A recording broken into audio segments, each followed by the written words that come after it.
आपको एक दो चीज़ें पता होनी चाहिए, बाकी आप लोग मेरे लेक्चर में देख लीजिएगा। हमने लास्ट क्लास में, हमारा चैप्टर नंबर 4 था बायो एनर्जेटिक्स, हमने वहाँ से किया था। मैं ग्लाइकोलाइसिस बता रही हूँ, एनारोबिक और एरोबिक रेस्पिरेशन बता रही हूँ। ग्लाइकोलाइसिस क्या होता है? Breakdown of glucose into pyruvic acid in the cytoplasm. Cytoplasm क्या होता है हमारा? ये हमारा सेल बना हुआ है, सेल के अंदर जो भी चीज़ें हमारी बनी हुई होती हैं, ये जो हमारी मेन ज़मीन होती है ना, उसको हम क्या बोलते हैं? साइटोप्लाज्म। जो हमारी मेन सरफेस होती है उसको हम क्या बोलते हैं? साइटोप्लाज्म। और ये क्या होता है? जेली लाइक सब्सटेंस होता है, जेली लाइक सब्सटेंस होता है। इसके अंदर क्या होता है? साइटोप्लाज्म के अंदर हमारे सेल में जितने भी रिएक्शंस होते हैं वो कहाँ होते हैं? साइटोप्लाज्म में होते हैं। हमारे बॉडी के सेल में जितने भी रिएक्शंस होंगे वो कहाँ होंगे? साइटोप्लाज्म में होंगे। ये चीज़ क्लियर है आप लोगों को? समझ आया साइटोप्लाज्म क्या है? तो ग्लाइकोलाइसिस में क्या होता है? Breakdown of glucose into pyruvic acid in the cytoplasm. मतलब साइटोप्लाज्म के अंदर किसका ब्रेकडाउन हो रहा है? ग्लूकोज का। ग्लूकोज का ब्रेकडाउन होगा किसके अंदर? साइटोप्लाज्म में। रिएक्शन हुआ, ब्रेकडाउन हुआ ग्लूकोज का, उसके नतीजे में क्या बना हमारा? पायरुविक एसिड बनेगा। क्या बनेगा?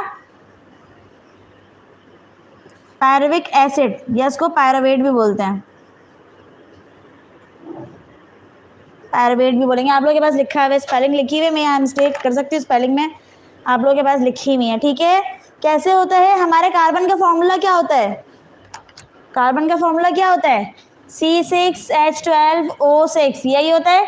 ये 6 कार्बन वाला ना, क्या होता है जब ब्रेक डाउन होता है तो क्या होता है? ये 6 कार्बन वाला क्या करता है? दो वो बना लेता है, यानी कि C3H12O6 बना लेता है। दो टुकड़ों में टूट जाता है कार्बन। 3 और 3 6 ही होते हैं ना, टूटने के बाद 6 टूटा तो 3 एक जगह, 3 एक जगह, ये करता है। तो लाइसिस का मतलब हम क्या पढ़ लें? ग्लाइकोलाइसिस ना। लाइसिस का मतलब याद रखो, लाइसिस का मतलब होता है टूटना। लाइसिस का मतलब क्या हो रहा है? टूटना। वाटर टूट रहा है तो हाइड्रोलाइसिस, ग्लूकोज टूट रहा है तो ग्लाइकोलाइसिस। कोई भी चीज़ टूट रही है तो वहाँ पे किसका वर्ड यूज होगा? लाइसिस का वर्ड यूज होगा। इतना क्लियर हुआ? ग्लाइकोलाइसिस समझ आया? ग्लाइकोलाइसिस क्या है? सेल के साइटोप्लाज्म के अंदर रिएक्शन हुआ। क्या रिएक्शन हुआ? ग्लूकोज टूटा।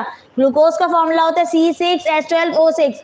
ग्लूकोज टूटा, क्या करा? 6 कार्बन वाले ने अपने आप को 2 हिस्सों में तोड़ लिया, C3 हो गया, ठीक है। ये हुआ इसमें, क्लियर हुआ आप लोगों को? लाइसिस मतलब टूटना, ग्लूकोज का टूटना। ग्लूकोज टूट के क्या बन रहा है हमारा? पायरुविक एसिड, जिसको हम पायरुवेट भी बोलते हैं, ठीक है। मुझे आगे बढ़ाना है। आप दोनों भी एमडी कैट के हैं? आप लोग आ नहीं देते क्लास में?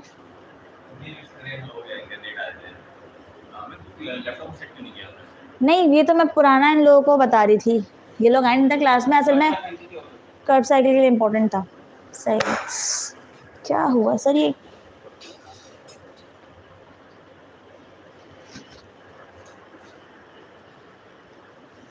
लगाया, अरे कहाँ लगाया था आपने? सही,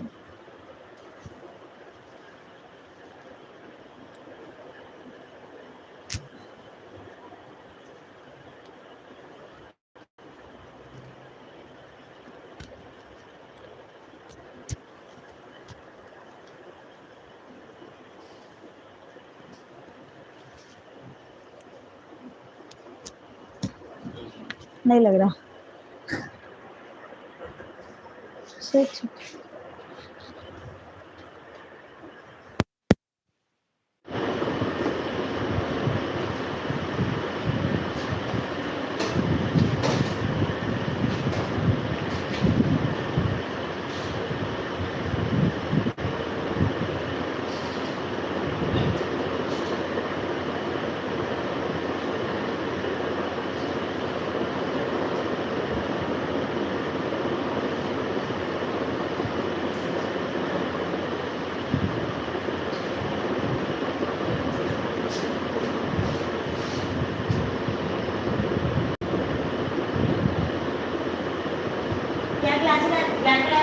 क्लियर हो गया? एरोबिक और एनारोबिक रेस्पिरेशन पढ़ेंगे। एनारोबिक रेस्पिरेशन क्या होती है? ये बात याद रखें, energy production in the absence of energy. जब एब्सेंस की ऑक्सीजन की एब्सेंस होगी, एब्सेंस मतलब गैर मौजूदगी, ऑक्सीजन की गैर मौजूदगी में ग्लूकोज का टूटना क्या कहलाएगा? Anaerobic respiration. एनारोबिक रेस्पिरेशन में ऑक्सीजन की नीड नहीं होती, ऑक्सीजन एब्सेंट होती है, क्लियर है। और एरोबिक रेस्पिरेशन में क्या होगा, इसका ऑपोजिट होगा, ऑक्सीजन प्रेजेंट होगी इसमें, सही है। एरोबिक रेस्पिरेशन में क्या होगा, energy production in the presence of oxygen, oxygen की प्रेजेंस के अंदर क्या होगा, एनर्जी की प्रोडक्शन होगी, ठीक है। इतना क्लियर है। ग्लाइकोलाइसिस, एरोबिक और एनारोबिक रेस्पिरेशन समझ आ गया आप लोगों को। सर क्लास स्टार्ट हो गई क्या नहीं?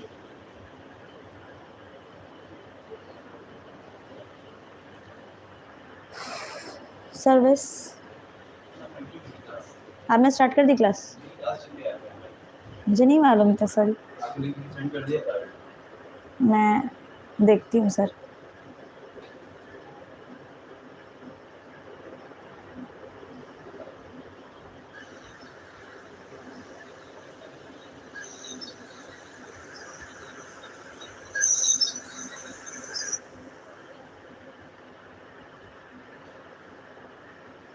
स्टूडेंट्स को कनेक्ट नहीं हो, लेकिन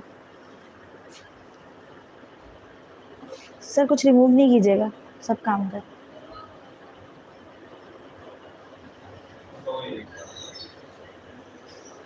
हटा दे, मुझे कुछ और लगाना।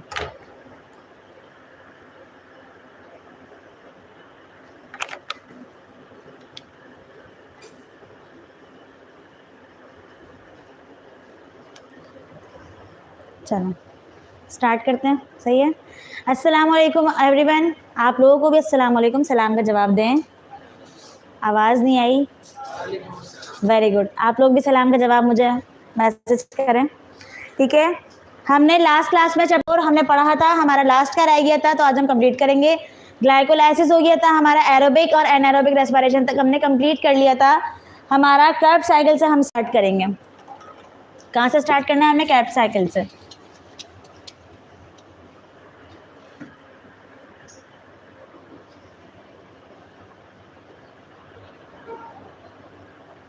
सर मुझे बोर्ड मार्कर चाहिए, सही चलने वाला। कर्ब साइकिल है क्या है? Series of reaction that oxidize acetyl COA to release energy. पहले COA पढ़ना है कि COA क्या है, सबको कंफ्यूज करेगा। COA इसको बोलते हैं कोएंजाइम A, ये कहा जाता है इसको खोल के ये कहा जाता है कोएंजाइम A। क्या हो रहा है कर्ब साइकिल में? एरोबिक रेस्पिरेशन हमने पढ़ लिया। एरोबिक रेस्पिरेशन क्या होता है? जिसके अंदर ऑक्सीजन की प्रेजेंस होती है, ठीक है। तो एरोबिक रेस्पिरेशन का एक अहम स्टेप है जो कहाँ होता है? माइटोकॉन्ड्रिया के मैट्रिक्स में होता है। माइटोकॉन्ड्रिया क्या होता है?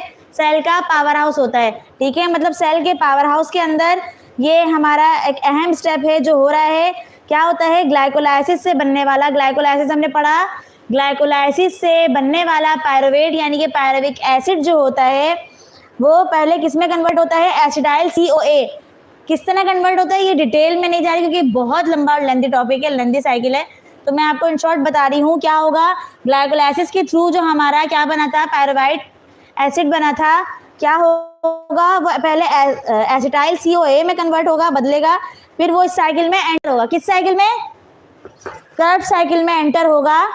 एंटर होके क्या करेगा? मुकम्मल ऑक्सीडाइज होता है और इसके नतीजे में क्या बनता है? क्या बन रहा है इसके नतीजे में? सर कोई भी मार्कर नहीं चल रहा।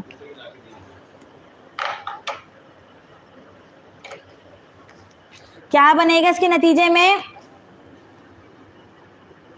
NADH बनेगा, FADH बनेगा और ATP बनेगा। क्या किसी को इन तीनों की फुल फॉर्म मालूम है? ATP की तो सबको मालूम होनी चाहिए।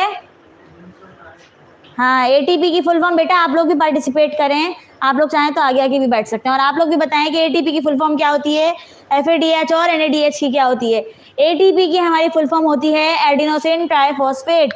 स्पेलिंग क्या मैं यहाँ लिखूं? अगर लिखनी है तो बता दें, मैं लिख दूंगी। ATP की फुल फॉर्म क्या होती है? Adenosine triphosphate. Adenosine triphosphate. मेरी राइटिंग पे नहीं जाना, बहुत गंदी I know. ATP adenosine triphosphate, FADH FLAVIN, flavin, adenine dinucleotide,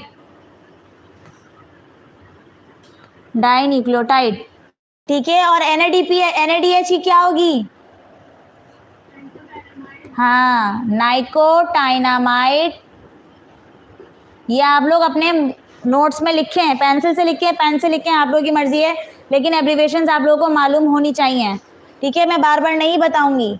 NADH की क्या है? Nicotinamide adenine dinucleotide, nicotinamide adenine dinucleotide. NADH की फुल फॉर्म है नाइकोटाइनामाइड एडिनिन डाइन्यूक्लियोटाइड, ठीक है। और FADH की क्या है? Flavin adenine dinucleotide. ATP की क्या है? Adenosine triphosphate. क्या इतना समझ आया लोगों को?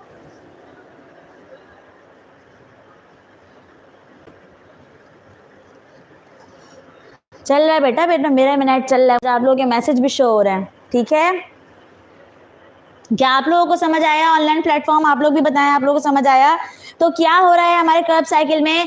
एरोबिक रिएक्शन का एक अहम इंपॉर्टेंट स्टेप है जो कहाँ होता है? माइटोकॉन्ड्रिया में होता है। किसके? सेल के माइटोकॉन्ड्रिया में होता है। माइटोकॉन्ड्रिया क्या होता है? Power of house of the cell, यानी कि सेल के माइटोकॉन्ड्रिया यानी कि power house of the cell के अंदर ये हमारा प्रोसेस स्टेप हो रहा है। क्या हो रहा है? ग्लाइकोलाइसिस से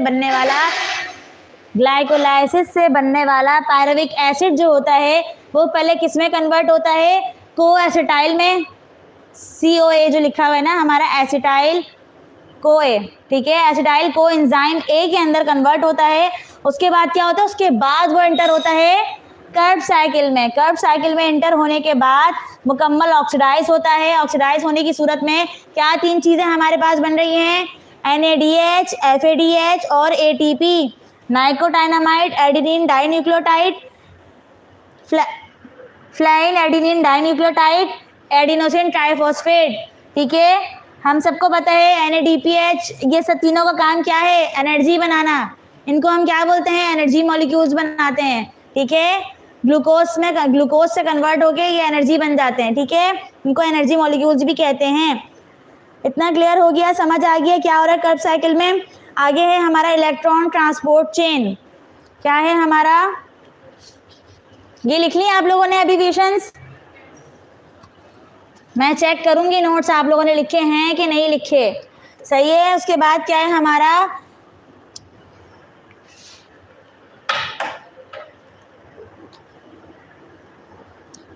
ETC यानी कि इलेक्ट्रॉन ट्रांसपोर्ट चेन। सही है। इसके आगे ये ब्रैकेट में लिखा हुआ है ETC, इलेक्ट्रॉन ट्रांसपोर्ट चेन के बारे में अगर हम पढ़ें तो क्या होता है इसमें? यहाँ क्या लिखा हुआ है? Final stage of respiration where the most ATP is produced. क्या पता चल रहा है? रेस्पिरेशन के आखिरी सबसे बड़े स्टेप के अंदर क्या होता है? जो माइटोकॉन्ड्रिया के इनर मेम्ब्रेन में हो रहा है। माइटोकॉन्ड्रिया के इनर मतलब अंदर की तरफ की मेम्ब्रेन यानी कि झिल्ली, लेयर, पतली सी लेयर। सही है। रेस्पिरेशन का आखिरी सबसे बड़ा स्टेप जो माइटोकॉन्ड्रिया के इनर मेम्ब्रेन में होता है, उस इनर मेम्ब्रेन को क्या बोलते हैं? Cristae, CRISTAE। क्या बोलते हैं? CRISTAE। किसको कह रहे हैं? इनर मेम्ब्रेन ऑफ माइटोकॉन्ड्रिया, ठीक है। क्या बोलते हैं इनर मेम्ब्रेन ऑफ माइटोकॉन्ड्रिया को? क्रिस्टी। क्या होता है? रेस्पिरेशन का आखिरी सबसे बड़ा स्टेप है जो माइटोकॉन्ड्रिया के इनर मेम्ब्रेन क्रिस्टी पर होता है। कर्ब साइकिल्स और ग्लाइकोसाइकिल क्या हो रहा है? कर्ब साइकिल हमने ऊपर पढ़ ली। कर्ब साइकिल और ग्लाइकोलाइसिस से आए हुए क्या आए थे? ATP, NADH और FADH, ये तीनों चीज़ें आए थे। तो कर्ब साइकिल और ग्लाइकोलाइसिस से आए हुए NADH, FADH क्या करते हैं? इन सब के इलेक्ट्रॉन इस चेन से जुड़ जाते हैं। कौन सी? इलेक्ट्रॉन ट्रांसपोर्ट चेन से जुड़ जाते हैं और इनसे गुजरते हुए उनकी एनर्जी सबसे ज़्यादा क्या, जब इन सबसे गुजरते हैं तो क्या होता है? सबसे ज़्यादा कौन सी एनर्जी बन रही है? ATP। सबसे ज़्यादा कौन सी एनर्जी जनरेट होगी यहाँ पे? ATP जनरेट होती है। और आखिर में ऑक्सीजन इन इलेक्ट्रॉन्स को पकड़कर, मतलब कोई भी रिएक्शन होता है एंड में कुछ ना कुछ बच जाता है ना कुछ एंड में बन जाता है। तो उसके अंदर एंड में क्या बनता है, वाटर बनता है। इस चेन के अंदर एंड में बच के क्या बनता है, वाटर बनता है। दोबारा बता रही हूँ, रेस्पिरेशन का आखिरी सबसे बड़ा स्टेप है जो माइटोकॉन्ड्रिया की इनर मेम्ब्रेन यानी कि किस्ट्री में होता है।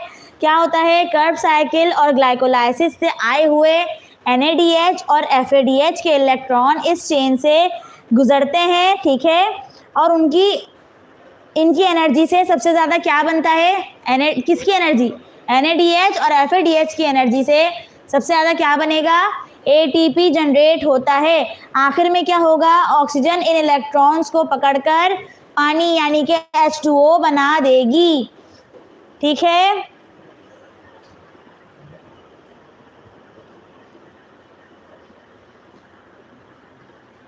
सर ये नीचे क्यों नहीं हो रहा। अच्छा, इसके बाद है हमारा respiration of proteins and fat, ठीक है। प्रोटीन्स एंड फैट्स क्या आप लोगों को समझ आ रहा है, ऑनलाइन प्लेटफॉर्म आप लोग भी मुझे बताएं, आप लोगों को आ रहा है समझ, कोई सवाल है तो आप लोग पूछ सकते हैं। अच्छा, respiration of proteins and fats, मैं यहाँ पे हेडिंग नहीं लिखी, आप लोगों के पास है नोट्स, आप लोगों के पास शो हो रही होंगी, ठीक है। Proteins and fats can also be used as energy sources, ठीक है। क्या है, सिर्फ ग्लूकोज ही एनर्जी नहीं देता, लोग समझ रहे हैं, सिर्फ ग्लूकोज ही एनर्जी देता है, सिर्फ ग्लूकोज ही एनर्जी नहीं देता। अगर जिस्म में कार्बोहाइड्रेट्स खत्म हो जाएं, ठीक है, कार्बोहाइड्रेट्स खत्म हो जाएं, एंड हो जाएं, तो क्या करते हैं सेल क्या करते हैं, फैट्स और प्रोटीन्स को भी तोड़कर उन्हें रेस्पिरेटरी पाथवे जैसे ग्लाइकोलाइसिस या फिर कर्ब साइकिल में शामिल कर लेते हैं, ठीक है। क्या करते हैं, समझ आया। अगर बॉडी में हमारे कार्बोहाइड्रेट्स खत्म हो गए, ग्लूकोज खत्म हो गया, तो एनर्जी कैसे बनेगी, क्या करते हैं सेल, फैट्स और प्रोटीन्स को भी तोड़कर रेस्पिरेटरी पाथवे यानी कि ग्लाइकोलाइसिस और कर्ब साइकिल्स वगैरह में शामिल कर देते हैं, ताकि एनर्जी क्या है हमारी, क्या एनर्जी बनती है, कोई एक बताया, आप नहीं बताना, आप बताया कोई बॉयज, एनर्जी क्या बनती है हमारी ग्लूकोज टूट कर, अभी मैं बता चुकी हूँ, ऊपर प्रोसेस में ही पढ़ा था, एंड में कौन सी सबसे ज़्यादा एनर्जी बनती है, ATP बनती है। तो क्या होगा, रेस्पिरेटरी पाथवे जैसे ग्लाइकोलाइसिस और कर्ब साइकिल में शामिल कर देते हैं ताकि ATP एनर्जी की सप्लाई रुके नहीं, ठीक है, ATP की सप्लाई ना रुके, इसलिए क्या करते हैं सेल्स, अगर कार्बोहाइड्रेट खत्म हो जाएं तो फैट्स और प्रोटीन्स को तोड़कर इन चेन्स में शामिल, इन साइकिल्स में शामिल कर देते हैं ताकि एनर्जी बनती रहे, एनर्जी बनना खत्म ना हो। एनर्जी मॉलिक्यूल क्या है हमारा, ATP, सही है। हमारा 15 पॉइंट पे है फोटो रेस्पिरेशन। फोटो रेस्पिरेशन, आप लोगों को कोई सवाल, सब समझ आ रहा है अब तक,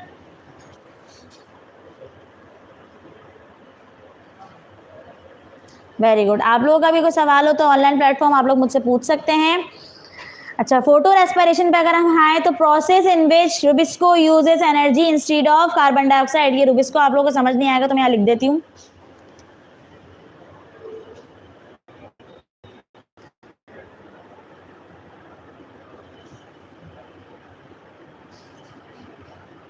ऐसे लिखते हैं, ठीक है। ये CO हमारी वही कार्बन डाइऑक्साइड जो होती है ना, कार्बन है, सही है।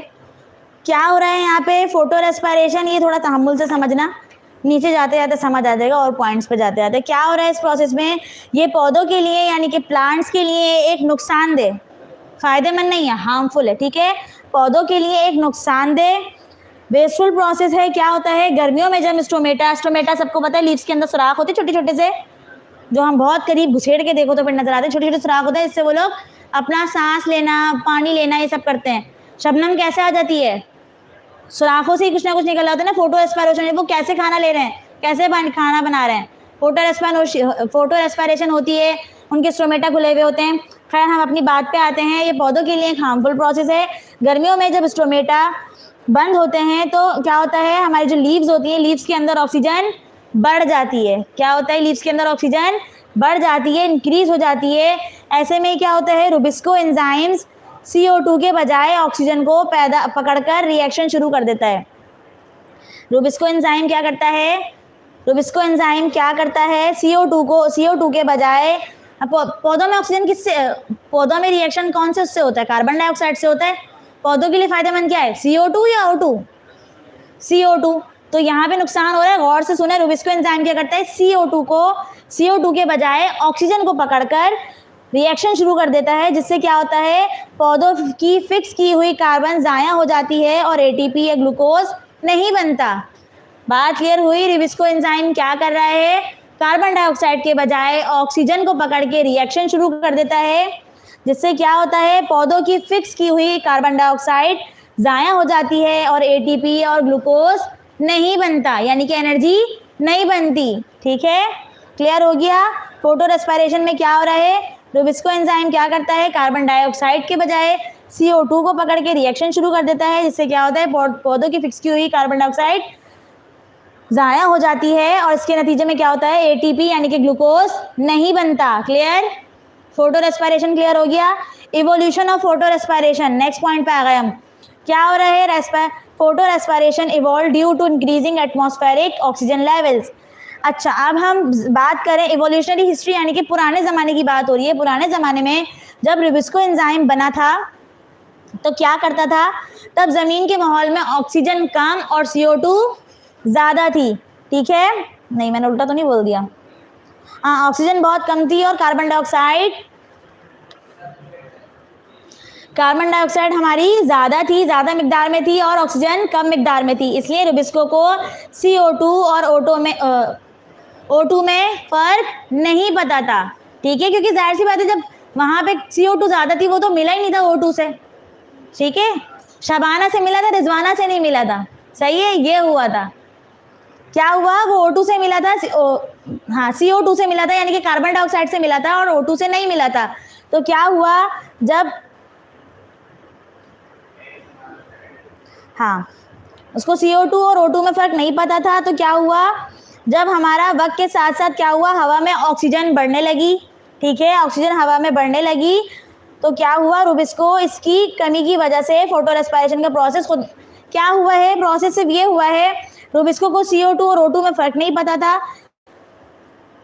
क्योंकि उसकी ज़रूरत ही नहीं थी। उसका काम क्या था, CO2 के ऊपर काम करना। ठीक है, लेकिन वक्त के साथ साथ जब हवा में ऑक्सीजन बढ़ गई तो रुबिस्को की इस खामी क्या है, उसको सिर्फ CO2 का पता था, O2 का तो पता ही नहीं था। इस खामी की वजह से फोटो रेस्पिरेशन का प्रोसेस खुद ब खुद शुरू हो गया। फोटो रेस्पिरेशन ऊपर पड़ा, क्या होता है, CO2 के बजाय ऑक्सीजन को पकड़ के रिएक्शन शुरू कर देता है। ये खामी है ना, किसकी खामी है, रुबिस्को एंजाइम की खामी है। ये बात क्लियर हुई? दोबारा बताऊं? अगर नहीं क्लियर हुई, नीड है दोबारा बताऊं? किसी को ज़रूरत नहीं है, सबको समझ आ गई, आपको बताऊं? दोबारा बताती हूँ। क्या हो रहा है, जब हमारे पुराने ज़माने में यानी कि इवोल्यूशनरी हिस्ट्री की बात करें तो रुबिस्को एंजाइम जब बने थे तो क्या था, ज़मीन यानी कि हमारे माहौल में सिर्फ कार्बन डाइऑक्साइड बहुत ज़्यादा मिकदार में थी, O2 नहीं पाई जाती थी, CO2 ज़्यादा पाई जाती थी। तो रुबिस्को एंजाइम किस चीज़ से मिला था, खाली कार्बन डाइऑक्साइड से मिला था। क्या हुआ फिर, रुबिस्को एंजाइम को ज़रूरत ही नहीं थी, वो सिर्फ CO2 से मिला था, O2 से तो मिला ही नहीं था, उसको ज़रूरत ही नहीं थी O2 से मिलने की, क्योंकि उस वक्त O2 थी नहीं। क्या हुआ, वक्त के साथ साथ जब हवा में ऑक्सीजन यानी कि O2 आई, O2 बढ़ गई तो क्या हुआ, रुबिस्को एंजाइम की इस खामी, कौन सी खामी, कि वो कार्बन डाइऑक्साइड को जानता था, इस खामी की वजह से क्या हुआ, फोटो रेस्पिरेशन का प्रोसेस खुद ब खुद शुरू हो गया। वो CO2 के बजाय उसको ज़्यादा मिकदार में क्या मिलने लगी, ऑक्सीजन मिलने लगी, तो वो ऑक्सीजन को पकड़ के उसके साथ रिएक्शन करना शुरू हो गया। और उसके रिएक्शन करने से पौधों को फायदा होता है कि नुकसान होता है, नुकसान होता है। नुकसान कैसे होता है, क्या हो गया, अभी तो बताया था, कार्बन डाइऑक्साइड, पौधों ने जो अपने अंदर कार्बन डाइऑक्साइड जमा की हुई होती है वो ज़ाया हो जाती है। ठीक है, फिर एनर्जी नहीं बनेगी, एटीपी नहीं बनेगी। क्लियर हो गया? 17 पॉइंट पे, effect of temperature on photo respiration.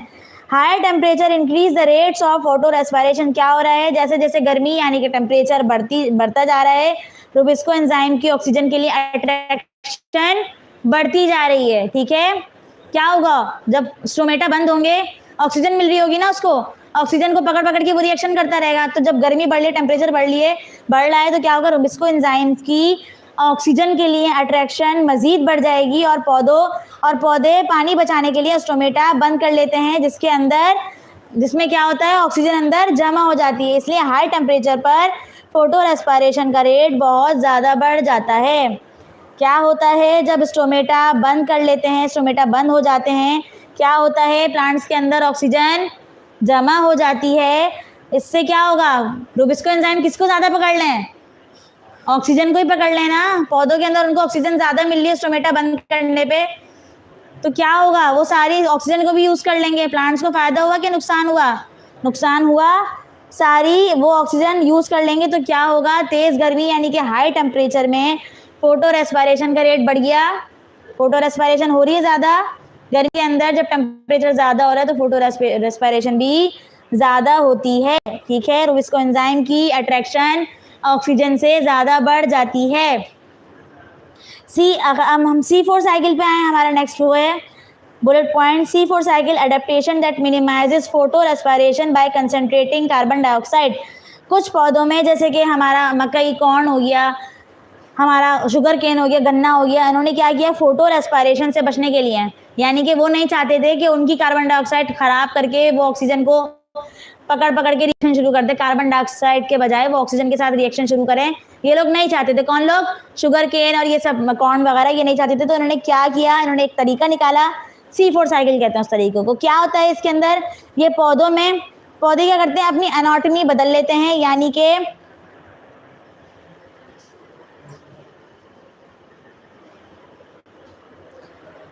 जैसे कि हम बोलते हैं ना मछलियों के लिए जाल बिछाते हैं, ये प्लांट्स क्या करते हैं, जाल बिछाते हैं। हमारी CO2 होती है, क्या करते हैं, CO2 के गिर्द 4 कार्बन लगा देते हैं। तो जब रुबिस्को एंजाइम आ रहा है, ये रुबिस्को एंजाइम आ रहा है, उसको ज़्यादा क्या नज़र आएगी, क्या नज़र आएगी, ज़्यादा उसको कार्बन नज़र आएगी। तो वो क्या करेंगे, कार्बन को पकड़ेंगे कि ऑक्सीजन को पकड़ेंगे? जो ज़्यादा नज़र आ रहा है उसको पकड़ लेंगे ना, ऑक्सीजन नज़र ही नहीं आ रही उनको, ऑक्सीजन तो अंदर है ना, वो छुपी हुई है। पहले कौन नज़र आएगा, कार्बन। जिन्होंने बाहर 4 कार्बन लगा दिए उनको वो कार्बन नज़र आएंगे।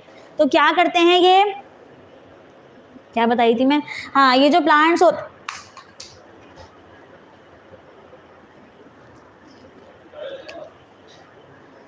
हाँ, तो क्या होता है, ये जो हमारा मकई, गन्ना, ये सब होते हैं, ये क्या करते हैं, रुबिस्को एंजाइम से बचने के लिए, यानी कि फोटो रेस्पिरेशन से बचने के लिए नया तरीका यूज़ करते हैं, C4 साइकिल का। ये पौधे अपनी एनाटॉमी बदलकर क्या करते हैं, CO2 को 4 कार्बन कंपाउंड में फिक्स कर देते हैं इस तरह से, और क्या करते हैं, रुबिस्को एंजाइम के आसपास CO2 की कंसंट्रेशन बढ़ गई। किसकी कंसंट्रेशन बढ़ गई, कौन ज़्यादा पाया जा रहा है बाहर की तरफ, रुबिस्को एंजाइम को कौन ज़्यादा मिलेगा, कार्बन ज़्यादा मिले ना, तो वो क्या करेगा, वो ऑक्सीजन को छोड़कर कार्बन के साथ रिएक्ट कर लेगा। जाल बिछाने का मतलब समझ आया, इन्होंने बस जाल बिछा के उसको फंसा के कार्बन दिखा के कार्बन से ही रिएक्शन करवाया। वो नहीं चाहते थे कि वो ऑक्सीजन के साथ रिएक्शन करें, तो उन्होंने चालाकी दिखाई और 4 कार्बन वाली साइकिल कंपाउंड बनाई, और ताकि रुबिस्को एंजाइम आए तो उसको कार्बन नजर आए तो वो ऑक्सीजन के साथ रिएक्ट ना करे, कार्बन के साथ रिएक्ट करे। लास्ट हमारा है CAM प्लांट्स। क्या होते हैं ये, plant that fix carbon dioxide at night to reduce water loss. इस बात से समझ आ रहा है कि वो पौधे होते हैं जो बहुत ज़्यादा खुश्क यानी गर्म जगहों पे पाए जाते हैं, जैसे कैक्टस, पाइनएप्पल, ये सब कहाँ पाए जाते हैं, गर्म इलाकों में पाए जाते हैं। ये पौधे दिन के वक्त अपने स्टोमेटा को बंद कर लेते हैं और रात के वक्त खोल लेते हैं। रात के वक्त जब खोलते हैं तो क्या अपने अंदर एब्जॉर्ब करते हैं, पौधों को क्या चीज़ चाहिए होती है, हम लोग इनहेल का ऑक्सीजन कर रहे हैं और एक्सहेल क्या कर रहे हैं, बाहर क्या निकाल रहे हैं, तो उनको एनवायरनमेंट से क्या मिलती है, प्लांट्स को कार्बन डाइऑक्साइड। दिन में अपना स्टोमेटा बंद रखते हैं, रात में खोलकर कार्बन डाइऑक्साइड को एब्जॉर्ब कर लेते हैं, अपने अंदर ले लेते हैं। फिर वही अगले दिन सारा अपने दिन अपना स्टोमेटा बंद रख के उनका कार्बन डाइऑक्साइड तो उन्होंने रात में ले ली, वो सारा काम उनका पूरे दिन चलता रहता है, बस अपने स्टोमेटा को नहीं खोलते क्योंकि वो रात में कार्बन डाइऑक्साइड को ले लेते हैं। ये कौन से प्लांट होते हैं, CAM प्लांट्स होते हैं। क्लियर हो गया, अब तो हो जाना ही चाहिए बेटा ये बायो की क्लास है और मैं मिस मनाहिल हूँ, ये बायो की MCAT की क्लास हो रही है। हम चैप्टर नंबर 4 पढ़ लेते जो कि हमारा कंप्लीट हो गया। हम चैप्टर नंबर 5 पे जाएंगे, चैप्टर नंबर 5 पे आ जाएं। क्या नाम है चैप्टर नंबर 5 का हमारे, ए सेलुलर लाइफ है, हाँ ए सेलुलर लाइफ। सबसे पहले हम ए सेलुलर का मतलब पढ़ते हैं कि ए सेलुलर होता क्या है। क्या किसी को मालूम है ए सेलुलर क्या होता है, क्या किसी को मालूम है ए सेलुलर क्या होता है?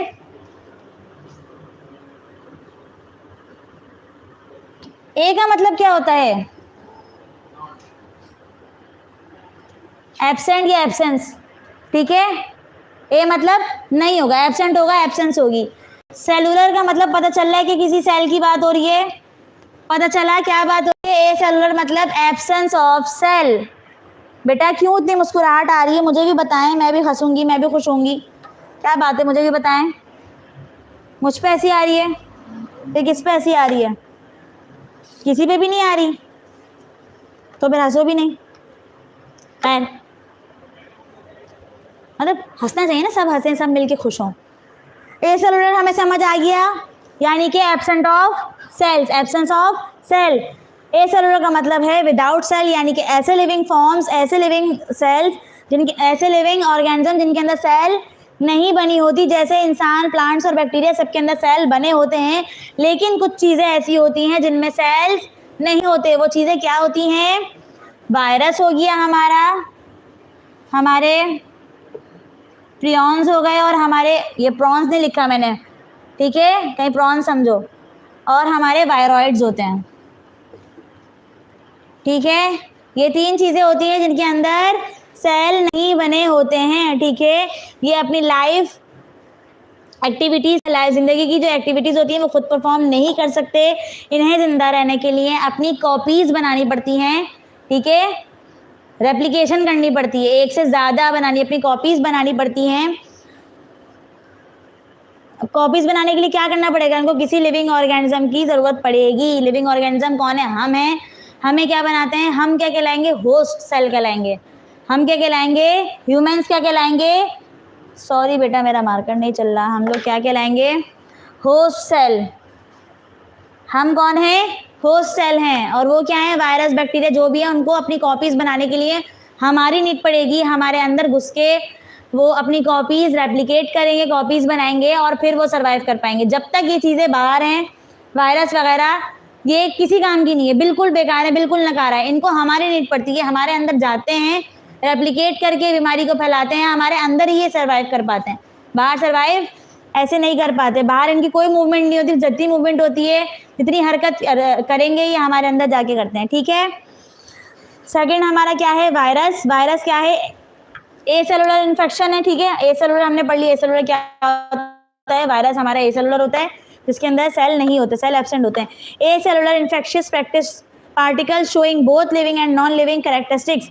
वायरस एक इन्फेक्शियस पार्टिकल है जो डिजीज कॉज करता है। डिजीज सबको पता है किसे कहते हैं? बीमारियों को कहते हैं। क्या है? ये डिजीज कॉज करता है। वायरस की सबसे यूनिक बात यह है कि उसमें लिविंग और लिविंग दोनों कैरेक्टरिस्टिक्स, दोनों खुसूसियात पाई जाती हैं। जैसे मैंने अभी बताया कि अगर वो हमारी बॉडी से बाहर है तो वो नॉन लिविंग है, वो लिव नहीं कर रहा। जैसे ही वो हमारी बॉडी में एंटर हुआ, वो लिविंग में शामिल हो जाता है, वो अपनी कॉपीज़ करने लग जाता है, हमारे अंदर फैलने लग जाता है, सारी मूवमेंट हमारे अंदर जाके करने लगता है, ठीक है। जब वायरस होस्ट सेल के अंदर, यानी कि होस्ट सेल कौन है? हम लोग हैं। होस्ट सेल के अंदर होता है तो ये अपनी कॉपीज़ बनाता है, इसलिए लिविंग कहलाता है, ठीक है। जब होस्ट सेल बाहर होता है, कोई एक्टिविटी नहीं करता, इसलिए क्या कहलाता है? नॉन लिविंग कहलाता है। क्लियर है? नेक्स्ट पर आ जाएं। Virus discovery. वायरस डिस्कवरी में क्या हो रहा है? Virus were first discovered bye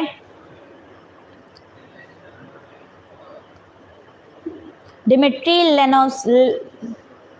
लेनोवस्काय। इसका नाम खुद ही प्रोनाउंस कर लेना भाई। इन्होंने पहली दफ़ा बनाया था, सबके पास शोर है कि इन्होंने बनाया था। बताओ बताओ, आप लोग भी प्रोनाउंस करके देखो क्या निकलता है मुँह से। डिमिट्री लेनोवस्काय, ठीक है। क्या हो रहा था? ये एक टोबैको प्लांट की कौन, ये जो हमारे क्या बोलते हैं, जिन्होंने डिस्कवरी करी है, वो टोबैको प्लांट की डिजीज़ पर रिसर्च कर रहे थे। उन्होंने देखा कि बैक्टीरिया फिल्टर करते हैं ना, किसी भी चीज़ को पानी फिल्टर करके पी रहे हैं। उन्होंने देखा कि बैक्टीरिया फिल्टर करने से निकलने के बाद भी डिजीज़ फैला रहा है। क्या देखा? बैक्टीरिया फिल्टर से निकलने के बाद भी डिजीज़ फैला रही है। तो क्या हुआ? इससे पता चला कि बैक्टीरिया से भी कोई छोटी चीज़ होती है। वो छोटी चीज़ क्या है? वायरस, ठीक है। क्या पता चला उन्हें कि फिल्टर होने के बाद भी बैक्टीरिया डिजीज़ फैला रहा है, तो उनको पता चला कि बैक्टीरिया से भी कोई छोटी चीज़ होती है, जिसे बाद में क्या नाम दिया गया? वायरस का नाम दिया गया। क्या आप लोगों को इतना समझ आया? ठीक है। अब हम फोर्थ पे आ जाएं, वायरस स्ट्रक्चर। वायरस के स्ट्रक्चर पे आ जाएं तो उसकी डेफिनेशन क्या दी हुई है? Consist of nucleic acid surrounded by a protein called capsid. ठीक है, वायरस का स्ट्रक्चर बहुत सिंपल होता है, इसमें सिर्फ दो मेन पार्ट्स होते हैं। पहला क्या है, न्यूक्लिक एसिड, सेकंड क्या है, कैप्सिड। न्यूक्लिक एसिड में क्या हो रहा है, ये वायरस का जेनेटिक मटेरियल, हमारा जेनेटिक मटेरियल होता है, ऐसे ही वायरस का भी जेनेटिक मटेरियल होता है। देखा होगा ना पिक्चर्स में आप लोगों को, इस तरह से वायरस दिया हुआ होता है कुछ, है ना, इसके अंदर ये इसका क्या बना हुआ है, जेनेटिक मटेरियल। ये क्या है, इसका जेनेटिक मटेरियल। क्या होता है इसके पास, जेनेटिक मटेरियल के पास क्या होता है, हमारी सारी इंफॉर्मेशन होती है जीन की। तो ये क्या है, वायरस जेनेटिक मटेरियल है। ठीक है, न्यूक्लिक एसिड क्या होता है, ये वायरस का जेनेटिक मटेरियल होता है, ये वो डीएनए होता है, और या तो ये डीएनए होगा या फिर ये आरएनए होगा, दोनों चीजें नहीं हो सकती, या तो डीएनए होगा या तो आरएनए होगा। सबको पता है डीएनए क्या होता है, क्या आप लोगों को पता है डीएनए और आरएनए क्या होता है? डीएनए क्या करता है, इन्फॉर्मेशन को स्टोर करता है, आरएनए क्या करता है, उस इन्फॉर्मेशन को ट्रांसफर करता है। तो या तो ये डीएनए होगा या तो ये आरएनए होगा, दोनों एक साथ नहीं हो सकते। सेकंड क्या था हमारा, कैप्सिड था। कैप्सिड क्या है, ये प्रोटीन का कवर है, प्रोटीन का एक शेल बनी हुई होती है, जैसे हमारी सेल वॉल होती है, वो कवरिंग होती है हमारे सेल की, ऐसे ही वायरस की कवरिंग क्या है, वायरस का प्रोटेक्ट कवर क्या है, वायरस की प्रोटेक्शन क्या है, कैप्सिड है। क्या है, ये प्रोटीन का कवर है, प्रोटीन से बना हुआ होता है जो वायरस को प्रोटेक्ट करता है, और होस्ट सेल कौन है, हम है ना, होस्ट सेल को पहचानने में हेल्प करता है, होस्ट सेल को फाइंड करने में हेल्प करता है। क्लियर हुआ?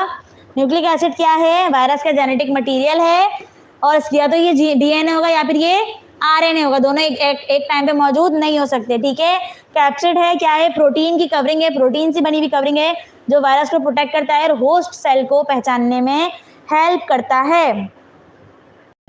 क्या इतना क्लियर हुआ आप लोगों को, इतना समझ आया? बेटा स्क्रीन क्यों सही नजर नहीं आ रही? स्क्रीन पे ऐसा कुछ बना हुआ ही नहीं है, मुझे देखो इतनी प्यारी टीचर है। मुझे पागल नहीं समझना, ऑनलाइन वालों से बात कर रही हूँ। ठीक है, ये इतना समझ आ गया। कैप्सिड हमारा वायरस क्या है, या तो डीएनए या तो आरएनए और कैप्सिड। ठीक है, बहुत सिंपल स्ट्रक्चर है हमारे वायरस का। फिर हमारा फिफ्थ पॉइंट पे क्या है, classification of viruses. Classification of viruses के अंदर डेफिनेशन क्या दी हुई है, based on the type of nucleic acid, DNA और आरएनए, ओआर वाला और है। ठीक है, डीएनए और आरएनए क्या हो रहा है यहाँ पे, वायरसेस को उनके जेनेटिक मटेरियल की बेसिस पर क्लासिफाई किया जाता है। ठीक है, हमने पढ़ा था जेनेटिक मटेरियल या तो डीएनए होगा या फिर आरएनए होगा, उन दोनों को इनकी खुसूसियात के ऊपर क्लासिफाई किया जाता है। कैसे, वायरस को उनके जेनेटिक मटेरियल की बेसिस पर क्लासिफाई किया जाता है। अगर वायरस में डीएनए हो तो उसे डीएनए वायरस कहते हैं। लिखूं क्या मैं यहाँ पर, या फिर आपके पास लिखा हुआ ही है? जल्दी बताएं मुझे, नहीं लिखा हुआ? क्लासिफिकेशन ऑफ वायरस में क्या हो रहा है, डीएनए और आरएनए को क्लासिफाई किया जा रहा है। अगर हमारा वायरस जो है वो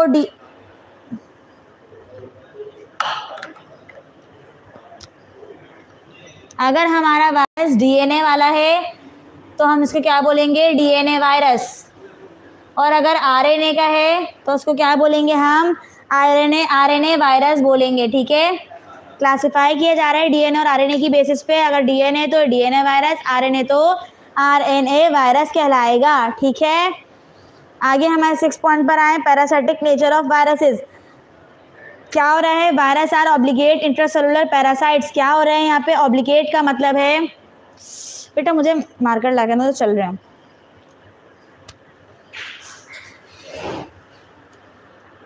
यहाँ क्या लिखा हुआ है, parasitic nature of virus are obligate intracellular parasite. पहले ऑब्लिगेट पढ़ो। ऑब्लिगेट का मतलब क्या होता है, लाजमी, इंपॉर्टेंट या फिर लाजमी। ठीक है, इंट्रासेलुलर का मतलब क्या है, सेल के अंदर। इंट्रासेलुलर का मतलब क्या है, inside of the cell, ouch, यानी कि सेल के अंदर। ऑब्लिगेट मतलब लाजमी यानी कि इम्पॉर्टेंट, इंट्रासेलुलर मतलब सेल के अंदर, और पैरासाइट जो दूसरे पर डिपेंड करते हैं। पैरासाइट्स पता है ना, होस्ट के ऊपर डिपेंड करते हैं। होस्ट हम है, तो पैरासाइट्स क्या हैं, जो दूसरों पर डिपेंड करते हैं, यानी वायरस लाजमी तौर पर होस्ट सेल की, दोबारा बता रही हूँ, ऑब्लिगेट का मतलब है लाजमी, इंट्रासेलुलर का मतलब है सेल के अंदर, और पैरासाइट यानी कि दूसरे के ऊपर डिपेंड करने वाला, यानी वायरस लाजमी तौर पर होस्ट के सेल के अंदर ही सरवाइव और रिप्रोड्यूस कर सकता है। बात क्लियर हुई? ऑब्लिगेट यानी इंपॉर्टेंट, इंट्रासेलुलर यानी कि सेल के अंदर। अब बात समझ आई? यहाँ पे क्या है, बात हुई है कि यानी कि हमारा जो वायरस होता है वो लाजमी तौर पर सेल के अंदर ही सरवाइव और रिप्रोड्यूस कर सकता है। क्लियर है? ऑनलाइन प्लेटफॉर्म आप लोगों को क्लियर है? कोई सवाल है तो आप लोग मुझसे पूछ सकते हैं।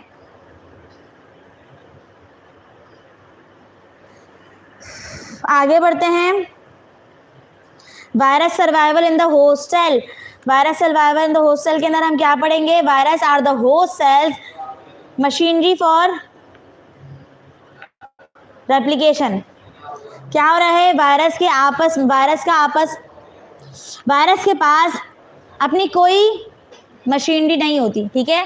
वायरस तो खुद अकेले कोई काम नहीं कर पा रहा ना, तो वायरस के पास अपनी कोई मशीनरी नहीं है रेप्लिकेट करने के लिए, 1 से 2, 2 से 3 होने के लिए, उसके पास अपनी कोई मशीन नहीं है, ठीक है? तो क्या हो रहा है, इसलिए जब ये होस्ट सेल के अंदर यानी कि हमारे ह्यूमंस के अंदर होस्ट सेल के अंदर जाता है, तो होस्ट की राइबोसोम्स, हमारे राइबोसोम्स होते हैं, हमारे सेल में राइबोसोम्स होते हैं। राइबोसोम्स का क्या काम होता है? आपने पढ़ा हुआ है। राइबोसोम्स का काम क्या होता है? प्रोटीन सिंथेसिस करना। सिंथेसिस का मतलब होता है बनाना, कुछ भी बनाना। प्रोटीन बन रहा है तो प्रोटीन सिंथेसिस, वाटर बन रहा है तो जो भी होगा, कोई भी चीज़ बन रही है तो सिंथेसिस का वर्ड यूज होगा। जैसे फोटो बन रही है, फोटोसिंथेसिस, लाइट के जरिए खाना बनने का अमल। प्रोटीन सिंथेसिस, प्रोटीन बनने का अमल, ठीक है? क्या बता रही थी? तो क्या करते हैं, वायरस के पास अपनी को मशीनरी नहीं होती, तो इसलिए वायरस होस्ट सेल के अंदर जाने के बाद होस्ट सेल की यानी कि हमारे राइबोसोम्स, हमारे एंजाइम्स और एनर्जी, सही है, हमारे ही एंजाइम्स, हमारी ही एनर्जी और हमारे ही राइबोसोम्स यूज़ करके अपनी हज़ारों कॉपीज़ बनाते हैं। बस यहाँ पे यही बात हो रही है। क्लियर हुआ आप लोगों को? इस प्रोसेस को, इस कॉपीज़ बनाने के प्रोसेस को क्या बोलते हैं? रेप्लिकेशन कहते हैं। क्लियर हो गया? ऑनलाइन बच्चों कहाँ गायब हो गए सारे?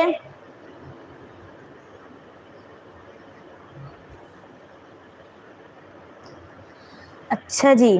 Virus survivor in environment outside the host, viruses remain inactive as particles. क्या हो रहा है, जब वायरस जो होता है होस्ट बॉडी के बाहर होता है तो कोई ग्रोथ या फिर मूवमेंट या फिर रिप्रोडक्शन नहीं करता। भाई बोलो ना, नहीं करता। क्यों डर रहे हो? डर के बोलोगे तो गलत ही जवाब होगा ना। बोलो, भले गलत बोलो लेकिन बोलो ताकि मैं सही बता सकूं, ठीक है? जब वायरस होस्ट बॉडी के बाहर होता है तो कोई ग्रोथ, रिप्रोडक्शन या मूवमेंट नहीं करता, ये सिर्फ एक इनएक्टिव पार्टिकल की तरह रहता है। क्लियर हो गया? इनएक्टिव यानी कि मूव ना करने वाला, एक्टिव नहीं होगा, ठीक है? जैसे ही किसी होस्ट सेल में एंटर होता है फिर ये एक्टिव हो जाता है।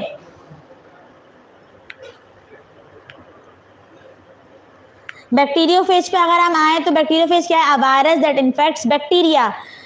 अच्छा, जैसे कि होस्ट सेल है, वायरस है, ये हमें इन्फेक्ट कर रहा है, ऐसे ही बैक्टीरियोफेज ऐसा वायरस है, एक ऐसा वायरस है जो कि बैक्टीरिया को इन्फेक्ट करता है, ह्यूमंस को नहीं, इंसानों को नहीं, बैक्टीरिया को इन्फेक्ट करता है। वायरस बैक्टीरिया को बीमार कर देता है, ठीक है? क्या हो रहा है? बैक्टीरियो का मतलब होता है, बैक्टीरियो हमारा बैक्टीरियाफेज यानी कि खाना या फिर डिस्ट्रॉय करना। बैक्टीरियोफेज का मतलब क्या है? बैक्टीरिया फेज का मतलब क्या है? खाना या फिर डिस्ट्रॉय कर देना, ठीक है? या तो खा के ख़त्म कर दो या फिर उसको बर्बाद कर दो। या हमारे खाने की बात नहीं होती, खैर। यानी बैक्टीरियोफेज वो वायरस होता है जो सिर्फ बैक्टीरिया को इन्फेक्ट करता है। क्या है? बैक्टीरियोफेज वो वायरस है जो सिर्फ बैक्टीरिया को इन्फेक्ट करता है, ये इंसान को इन्फेक्ट नहीं करेगा, ठीक है? T4 बैक्टीरियोफेज इकोलाई बैक्टीरिया को इन्फेक्ट करता है, ठीक है? T4 बैक्टीरियोफेज ये वायरस है, इकोलाई बैक्टीरिया को इन्फेक्ट कर देता है, ठीक है? बैक्टीरियोफेज क्या है? वायरस ऑफ बैक्टीरिया, बैक्टीरिया का वायरस है, बैक्टीरिया को बीमार करता है ये, ठीक है? इतना क्लियर हो गया? Very good. Life cycle of bacteriophage पे अगर हम आए तो includes attachment, penetration, replication, assembly and release. इसको अगर हम तोड़ के पढ़ें तो क्या हो रहा है, सबसे पहले क्या करता है, अटैचमेंट करता है, यानी वायरस बैक्टीरिया के ऊपर चिपक जाता है, अटैच हो जाता है, ठीक है। वायरस क्या कर रहा है, बैक्टीरिया के ऊपर चिपक जाता है, ये अटैचमेंट हो गई। पेनिट्रेशन, वायरस अपना डीएनए बैक्टीरिया के अंदर इंजेक्ट कर देता है। क्या करता है, पेनिट्रेशन में क्या हो रहा है, वायरस अपना डीएनए बैक्टीरिया के अंदर इंजेक्ट कर देगा, ठीक है, ये पेनिट्रेशन हो गई। क्लियर हो रहा है, पहले बैक्टीरिया के ऊपर चिपक गया वायरस, फिर वायरस ने अपना डीएनए बैक्टीरिया के अंदर डाल दिया, इंजेक्ट कर दिया, फिर रेप्लिकेशन हुई। रेप्लिकेशन में क्या हुआ, एप्लीकेशन में बैक्टीरिया की मशीनरी यूज़ करके, बैक्टीरिया जैसे हमारी मशीनरी यूज़ करके, राइबोसोम्स, एनर्जी, एंजाइम सबको यूज़ करके अपनी और कॉपीज़ बनाता है। ऐसी रेप्लिकेशन में क्या हुआ, बैक्टीरिया के अंदर गया था ना वो वायरस, बैक्टीरिया की मशीनरी यूज़ करके वायरस अपना डीएनए और प्रोटीन्स बनाता है, ठीक है। क्लियर हुआ, वायरस बैक्टीरिया की मशीनरी यूज़ करके वायरस अपना क्या बना रहा है, डीएनए प्रोटीन बना रहा है। फिर आता है असेंबली। असेंबली में क्या हो रहा है, नए वायरसेस के पार्ट्स मिलकर कंप्लीट वायरस बनाते हैं। बहुत सारे वायरसेस मिलकर एक कंप्लीट वायरस, ये पूरा क्या, छोटे छोटे पार्टिकल्स को मिलाओ, एक गोल पार्टिकल, कोई भी एक 3D मॉलिक्यूल बन जाता है ना, एक 3D पार्टिकल, एक बड़ा वायरस, कंप्लीट वायरस बन जाता है। असेंबली में समझ आया क्या हुआ, नए वायरसेस के पार्ट्स मिलकर कंप्लीट वायरस बन जाता है। फिर रिलीज होता है। रिलीज में क्या होता है, बैक्टीरिया फट जाता है, लाइसिस हो जाता है, ठीक है, टूट जाता है, फट जाता है, लाइसिस हो जाता है और नए वायरसेस बाहर निकल आते हैं। सारे वायरसेस एक जगह जमा हो गए थे, है ना, असेंबली में यही हुआ था, रिलीज हो गया, रिलीज में फट गए, सारे जितने वायरसेस थे सारे फट गए, बाहर निकल गए, बाहर आ गए, ठीक है। क्लियर हो गया, यानी कि एक वायरस से हजारों नए वायरसेस बन सकते हैं। क्या ये बात समझ आ गई आप लोगों को मेरी, आप लोगों को समझ आ गई ऑनलाइन बच्चों? अच्छा, जेनेटिक इंजीनियरिंग पे आएंगे। Bacteriophage can be used as vectors in genetic engineering. Vector वो चीज होती है जो जीन्स को एक जगह से दूसरी जगह ट्रांसफर करती है। वेक्टर वो चीज होती है जो जीन्स को, जीन्स हमारी ये वाली जीन्स की बात नहीं हो रही, जीन आपको पता है हमारा जीन, हमारा जो हमारा डीएनए आरएनए का मटेरियल जो होता है उसको हम क्या बोलते हैं, जीन बोलते हैं। तो वेक्टर वो चीज़ है जो जीन्स को एक जगह से दूसरी जगह ट्रांसफ़र करती है। बैक्टीरियोफेज डिजायर्ड जीन को बैक्टीरिया के अंदर ट्रांसफ़र कर सकता है, इसलिए जेनेटिक इंजीनियरिंग में यूज़ होता है। जैसे कि इंसुलिन बनाने वाले बैक्टीरिया तैयार करने के लिए वेक्टर्स यूज़ किए जाते हैं। HIV पे आ जाए। HIV की फुल फॉर्म किसी को मालूम है? जोर से बोलो बेटा, बोल कौन रहा है, मुझे तो ये नजर ही नहीं आ रहा। कौन सा वाला बोल रहा है, हाथ उठा के बोलो जोर से। अच्छा, देख के बता रहे, वाह भाई। ह्यूमन इम्यूनो डेफिशिएंसी वायरस कहते हैं, ठीक है। HIV human immuno deficiency virus क्या होता है, वायरस का अटैक होता है किस पे, इम्यून सिस्टम पे होता है, ठीक है। इसको अगर हम समझे तो HIV एक RNA वायरस होता है। कौन सा वायरस होता है, RNA। RNA का काम क्या होता है, इन्फॉर्मेशन को आगे करना, ट्रांसमिट करना। खैर HIV एक RNA वायरस होता है जो इम्यून सिस्टम को CD4 हेल्पर टी सेल बोलते हैं, CD4 हेल्पर टी सेल्स को डिस्ट्रॉय कर देता है। ये मैं डिटेल में नहीं जा रही। HIV वायरस क्या होता है, RNA वायरस होता है जो हमारे इम्यून सिस्टम के हेल्पर टी सेल्स, हेल्पर जो हेल्प करते हैं, हेल्प वाला हेल्पर टी सेल्स को डिस्ट्रॉय कर देता है। जब इम्यून सिस्टम कमज़ोर हो जाता है तो बॉडी छोटी छोटी डिजीज़ को भी नहीं लड़ पाती, ठीक है। कुछ देखा होगा ना, कुछ लोग होते हैं बुखार होता है पता ही नहीं चलता, कुछ लोग होते हैं बुखार होता है लंबे लंबे लड़े आते हैं, देखा है, यही फ़र्क होता है। खैर HIV के पेशेंट्स की बात हो रही है यहाँ पे, हर किसी की नहीं, ठीक है। अगर HIV का ट्रीटमेंट ना हो तो HIV बढ़ के क्या बन जाता है, एड्स बन जाता है। HIV किस में कन्वर्ट हो जाता है, एड्स हो सकता है, एड्स बन जाता है। तो HIV किसको अटैक करते हैं, CD4 सेल्स को। CD4 सेल को हम हेल्पर टी सेल्स, टी बड़ा वाला टी, कैपिटल टी सेल्स को डिस्ट्रॉय करता है। ट्रांसमिशन ऑफ वायरस के ऊपर आ जाएं। Spread through infected blood, sexual contact and mother to child transmissions. अच्छा, इसको भी समझते हैं क्या हो रहा है। HIV सिर्फ कुछ स्पेसिफिक तरीकों से यानी कि कुछ खास तरीकों से ही फैलता है। इसमें क्या आ रहा है, इन्फेक्टेड ब्लड आ रहा है, मतलब किसी का आपने इंजेक्शन लगाया और वो इंजेक्शन किसी और के हाथ पे या कहीं पे भी टच हो गया या इंजेक्ट हो गया तो उससे क्या होगा, HIV वायरस फैल जाएगा। ठीक है, इन्फेक्टेड ब्लड, सेक्सुअल कॉन्टैक्ट, ठीक है, प्रेगनेंसी, डिलीवरी या ब्रेस्ट फीडिंग के दौरान माँ से बच्चे को लग सकता है। माँ को HIV है तो बच्चे को भी HIV सकता है, प्रेगनेंसी में, डिलीवरी में, या फिर ब्रेस्ट फीडिंग। ब्रेस्ट किसका दूध पी रहा है बच्चा, माँ का दूध पी रहा है ना, तो मदर से बच्चे को वायरस लग सकता है।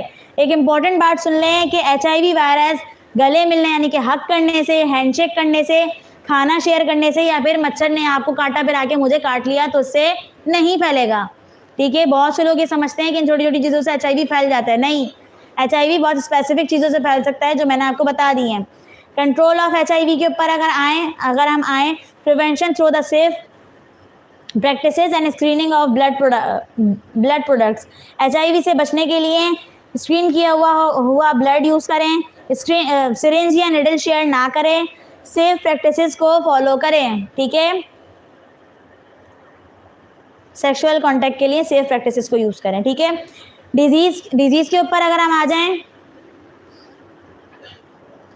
तो क्या है, any condition that disturbs normal body functions. Disease वो कंडीशन है जिसमें बॉडी का नॉर्मल फंक्शन डिस्टर्ब हो जाता है और इंसान ठीक तरह से काम नहीं कर पाता, जिसको हम कहते हैं कि बंदा बीमार हो गया है, सुस्त हो गया है, काहिल हो गया है। ठीक है, जैसे फ्लू, डायबिटीज़, ट्यूबरक्लोसिस पता है किसे कहते हैं, टीबी को बोलते हैं। ठीक है, टीबी को क्या बोलते हैं, ट्यूबरक्लोसिस बोलते हैं। अच्छा, अब हमारे दो लास्ट पॉइंट बाकी हैं। प्रियॉन्स पे जाएं तो प्रियॉन्स क्या होते हैं, इन्फेक्शियस प्रोटीन। हमने पढ़ा था कि इनके अंदर भी सेल्स नहीं होते। 3 चीज़ें लिखी थी, वायरस, प्रियॉन्स और विरोइड समथिंग हमने कुछ लिखा था। ठीक है, प्रियॉन्स के ऊपर आए तो infectious protein particle lacking nucleic acid. Prions सिर्फ प्रोटीन से बने होते हैं। प्रियॉन्स किससे बने होते हैं, सिर्फ प्रोटीन से बने होते हैं। इसमें DNA RNA नहीं है, ये प्रोटीन से बने होते हैं, इनमें DNA नहीं होता और RNA भी नहीं होता।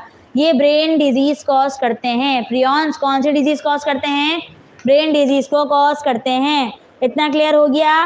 वायरॉइड्स पे आ जाएं। वायरॉइड्स क्या करते हैं, small infectious RNA molecule that infect plants. अभी हमने प्रियॉन्स के बारे में पढ़ा, वो क्या करते हैं, सिर्फ प्रोटीन से बने हुए होते हैं। और विरोइड्स क्या होते हैं, सिर्फ RNA से बने होते हैं। क्या आप लोगों को समझ आ रहा है ऑनलाइन प्लेटफॉर्म? कोई सवाल है तो आप लोग पूछ सकते हैं। कहाँ गायब हो गए बच्चों मेरे, जवाब तो दो, भाग जाते हो बार बार। समझ आया? प्रियॉन्स जो थे वो सिर्फ किस चीज़ से बने थे, प्रोटीन से। ये किस चीज़ से बने, वायरॉइड्स RNA से बने होते हैं।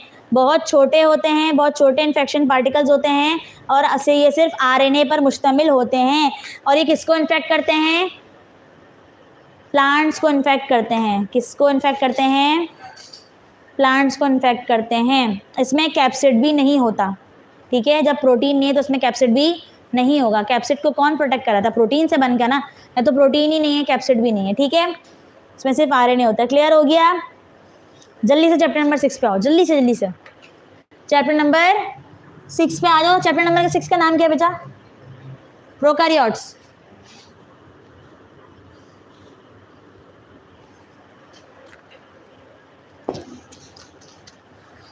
आज की क्लास थोड़ी लंबी ले लो, थोड़ा ज़्यादा पढ़ना है हमने। प्रोकैरियोट्स के ऊपर आ जाएं। किसी को पता है प्रोकैरियोट्स क्या होते हैं? Organism lacking a true nucleus and membrane bond organelles. क्या होते हैं? प्रो मतलब पहले, प्रो मतलब पहले होगा हमारे। और कैरियोट से याद रखो, न्यूक्लियस की बात हो रही है। कैरियोट से याद रखो बेटा, बाहर कौन है, मैं यहाँ पर हूँ, मुझे देखो।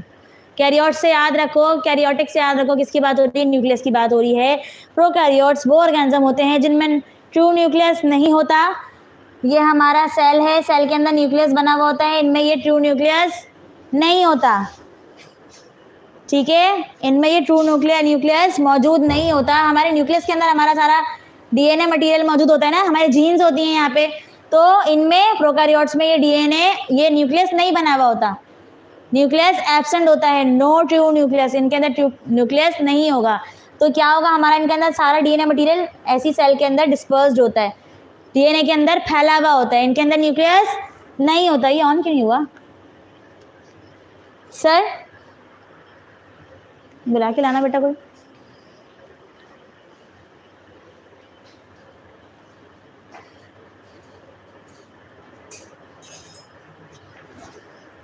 सर्वेस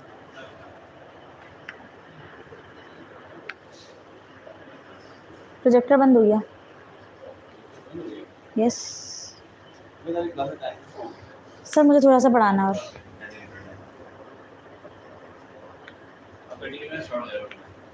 ठीक है। प्रोकैरियोट समझ आ गया, इसमें ट्रू न्यूक्लियस नहीं होगा। बेटा ये मोबाइल कौन यूज़ कर रहा है क्लास में?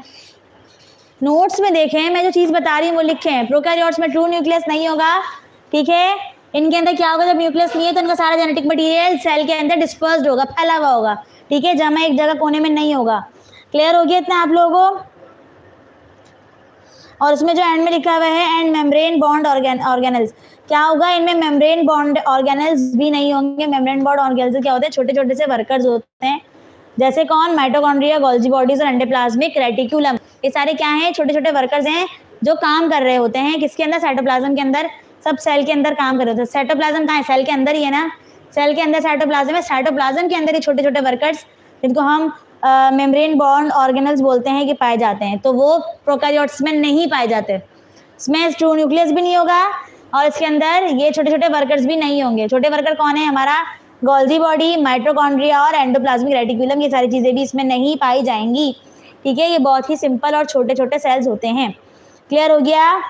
डोमेन आर्के पे आए। Ancient prokaryotes adapted to extreme environments. Archaea जो होते हैं वो बहुत छोटे और बहुत पुराने कदीम यानी कि एंशिएंट, ठीक है, बहुत पुराने प्रोकैरियोट्स होते हैं। ये ऐसी जगहों पर पाए रहते हैं जहां आमतौर पर ऑर्गेनिज्म सर्वाइव नहीं कर सकते। कहाँ रहते हैं? जहाँ पे नॉर्मल ऑर्गेनिज्म सर्वाइव नहीं कर सकते, जैसे कि बहुत गर्म पानी में, बहुत नमक वाली जगह पे, या फिर बहुत एसिडिक या अल्कलाइन एनवायरनमेंट में पाए जाते हैं, ठीक है। इसलिए इनको एक्सट्रीमोफिलीज भी कहा जाता है। EXTREMO